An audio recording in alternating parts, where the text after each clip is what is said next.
appreciate if everyone please switches off his or her mobile, please.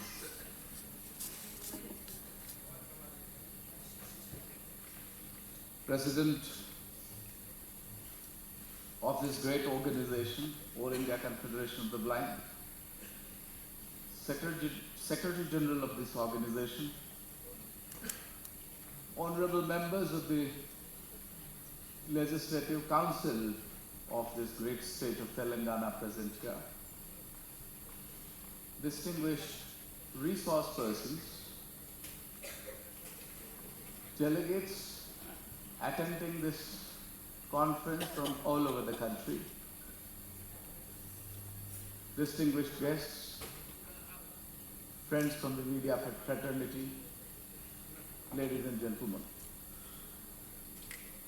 I am overwhelmingly honored to associate myself with this important conference and to be delivering this keynote address on a theme of utmost contemporary relevance, namely the Right to Education Act and other educational initiatives, issues and challenges. Implicit in the theme is the fact that it is in the context of the blind. It goes without saying that education brings empowerment, that education prepares one for life, and that education aims at ensuring all-round development of an individual. At a deeper and perhaps a more philosophical level, education must awaken in one an irresistible craving to delve into the depths and dimensions of life, of existence, of consciousness, and above all, of the cosmos itself. It is therefore no wonder that the 86th Amendment to the Constitution of India, with the consequential insertion of Article 21A, seeks to elevate the right to education to the category of fundamental rights. It is common knowledge that through a subsequent amendment in the Right to Education Act, children with disabilities have been explicitly included in the category of disadvantaged children, which by all manner of means is a welcome move. On this momentous occasion, therefore, I take the opportunity to flag up for deliberation some of the broad thematic areas, together with some illustrative examples of issues and challenges that continue to stare us in the face, in the fervent belief that collective and critical reflection will bring in greater clarity of thought, deeper perspicacity of perception, and shared understanding in respect of a range of questions, concerns, queries, and curiosities. Quality education. To my mind, quality education is non-negotiable. As a blind individual, my primary concern ought to be to receive quality education on an equal basis with others, regardless of whether that quality education happens to me through the agency of a blind school or through some other agency, including through the agency of a so-called mainstream/general school. My specific need/condition, coupled with other relevant circumstantial factors, will determine the agency that best serve my educational needs and interests as a blind person. As I take the floor to address this august gathering this afternoon, I am reminded of a slogan which I had coined so passionately years back, and it reads, "Give me quality education and I will ensure my inclusion." Besides, let us not lose sight of the fact that inclusive education will remain high on rhetoric and low on substance unless the qualitative dimension of education for blind students is appropriately addressed. Therefore, the larger issues challenge here is to substantially improve the qualitative dimension of education for blind students in the mainstream schools, and at the same time to ensure that the blind schools are managed, maintained, and run on modern and scientific lines. Inclusive education. The expression inclusive education has been variously and variantly defined, understood, and interpreted by academicians, activists, and habilitation and rehabilitation professionals across the spectrum. To put it briefly, the popular understanding of the concept of inclusive education, as distinguished from the integrated education, envisages a system where students with disabilities would receive education together with students without disabilities under a common roof and under a common teacher, sharing common resource room. Unlike integrated education, the concept of inclusive education completely rules out any separate or exclusive resource teacher.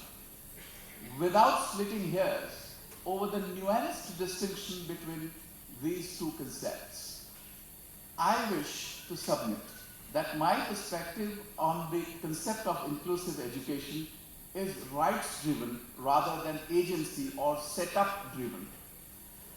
While entirely agreeing with the mandate of Article 24 of the UNCRPD, which recognizes inclusion as a primary goal, I feel that it is somewhere a process as well. Now, my idea of inclusive education envisages a system, environment, and institutional and other arrangements which enables persons with disabilities, including persons with blindness, to access, use, and enjoy her or his right to education on an equal basis with others, and includes a range of choices such as mainstream schools, special schools, as they are called, or for that matter, disability-specific schools, etc. What I perceive as a formidable challenge for the mainstream/general schools is the humongous task to ensure that blind students do not feel excluded in the crowd of sighted students for want of a level playing field, which expression includes dearth and non-availability of braille textbooks, dearth of aids and appliances, including those required for learning subjects like mathematics, and lack of appropriate alternative arrangements to make up for the inability to see all that is written on the blackboard, etc. Clearly, absence of a level playing field will not let a blind student, howsoever meritorious, keep pace with the rest of the class, which, by all manner of speaking, is a furiously frustrating experience. Another issue at hand in this regard is the urgency to ensure inclusion at various levels of the education/academic processes, such as at the infrastructure development level, school management level, pedagogic level, examination and evaluation level, and at the curriculum development level. This, when done, will go a long way in improving the qualitative dimension of education of students with disabilities, including the blind students. Role of special schools.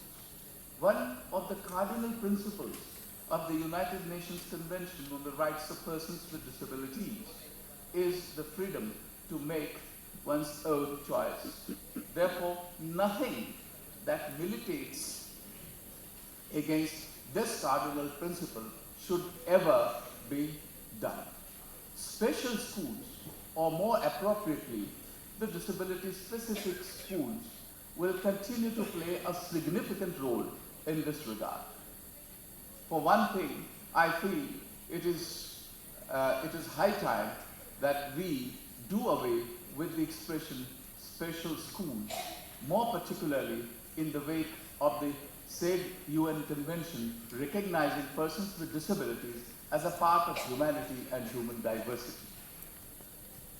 Even at the cost of sounding rhetorical, I feel tempted to say that in order to appreciate the role of the so-called special school, we need to acknowledge that the idea of inclusion excludes exclusion, but it does not rule out exclusivity or exclusiveness.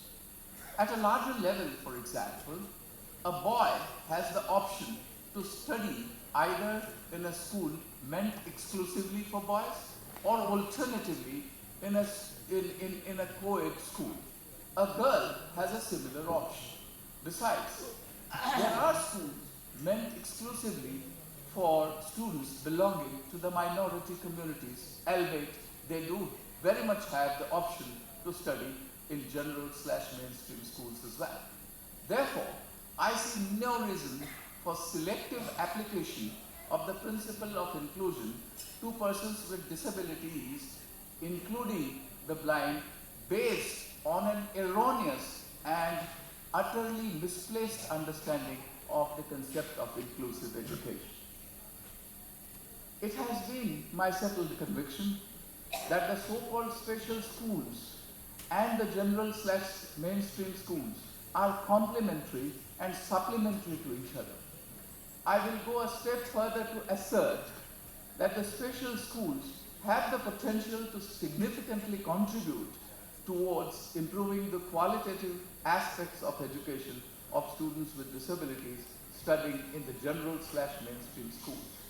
Moreover, it would be quite in context for us to remember that none of us really know as to when, if at all, in the foreseeable future, that dream day will arrive, where all the general/mainstream schools in the country will have a complete level playing field for students with disabilities, including for blind students.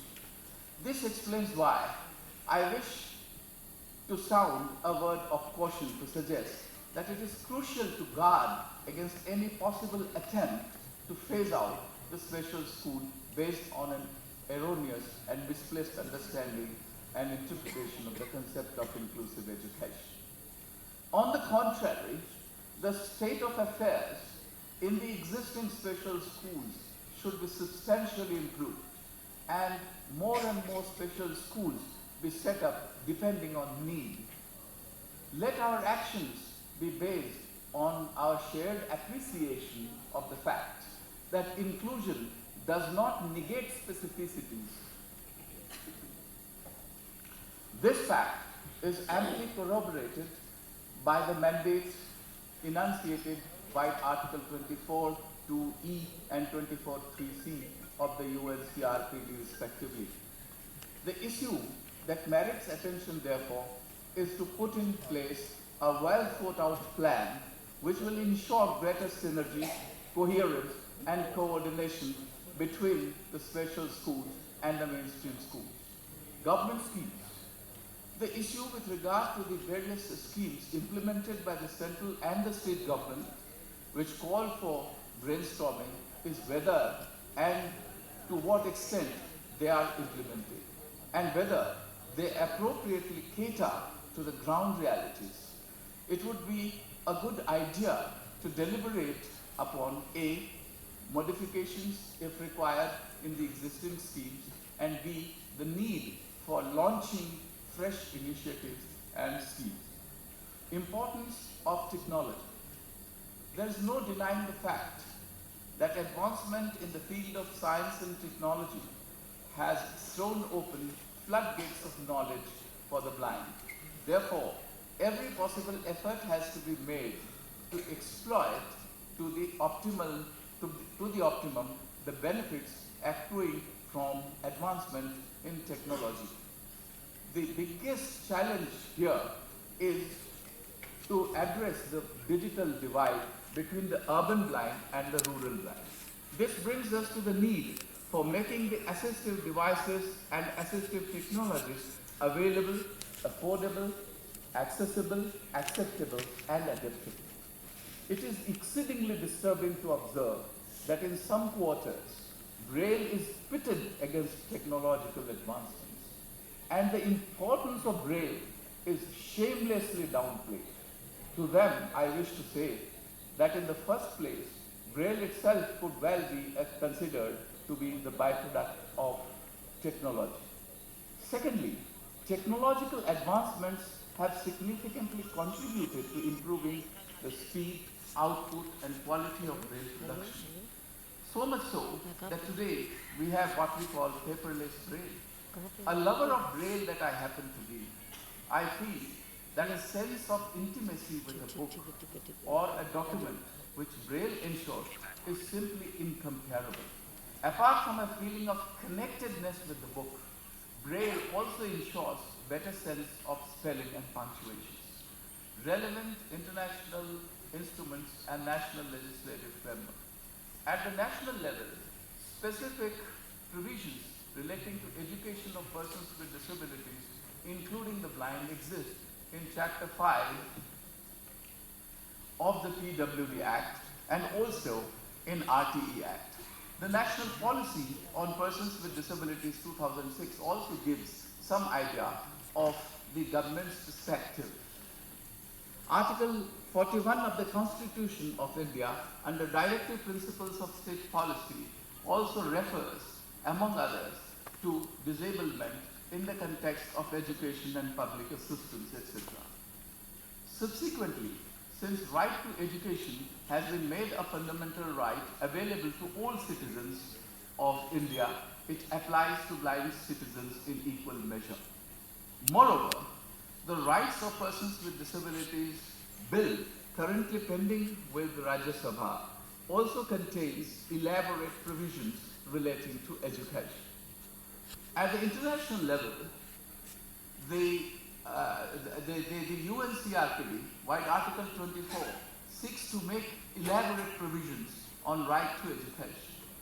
At the Asia and Pacific regional level, Indian strategy to make the right real also contains early intervention and education as one of the 10 goals to be achieved by 2022. Moreover, while at the national level, the amendments brought about in the Copyright Act is a significant step in the right direction, the adoption of the Marrakesh Treaty by WIPO will have far-reaching impact. Such positive move goes a long way in ensuring hassle-free reproduction of books that are already in the public domain in accessible formats without one having to run from pillar to post to obtain permission of the copyright holder for this purpose.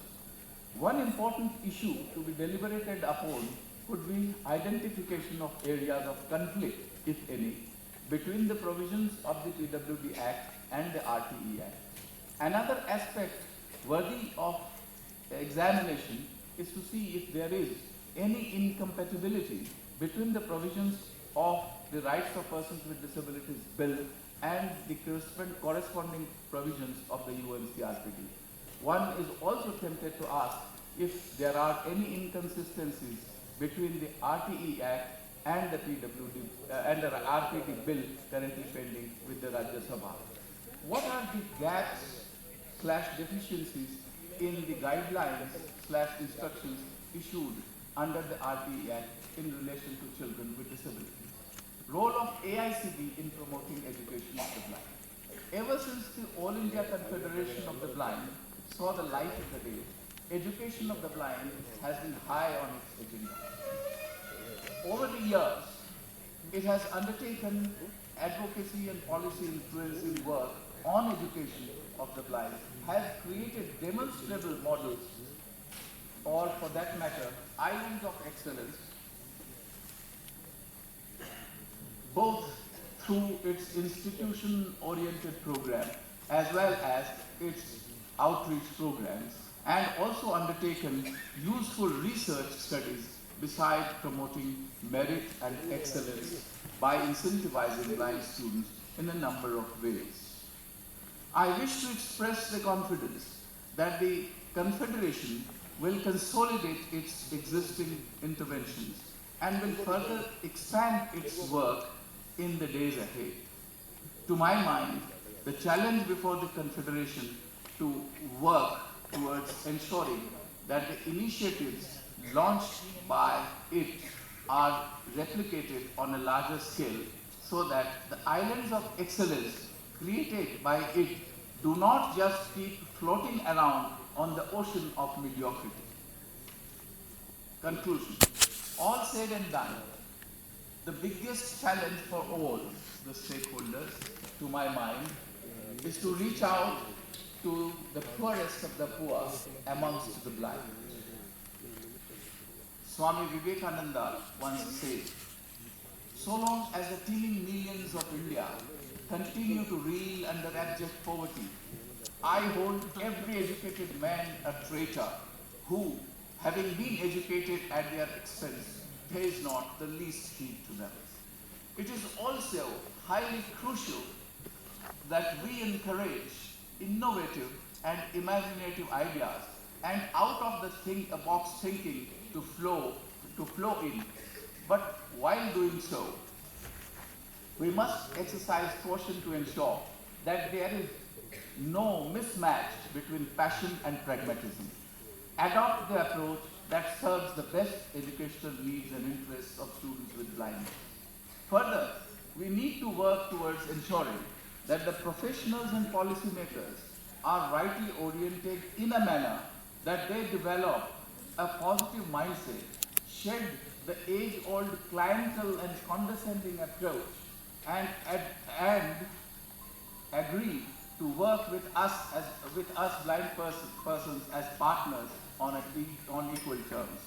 I wish to conclude with some lines which I happened to chance upon when I was a college-going youngster and which have since stayed with me. The principal goal of education is to create men who are capable of doing new things and not simply of repeating what other generations have done. Men who are creative, inventive, and discoverers. So let us get going accordingly. Happy deliberation. Thank you.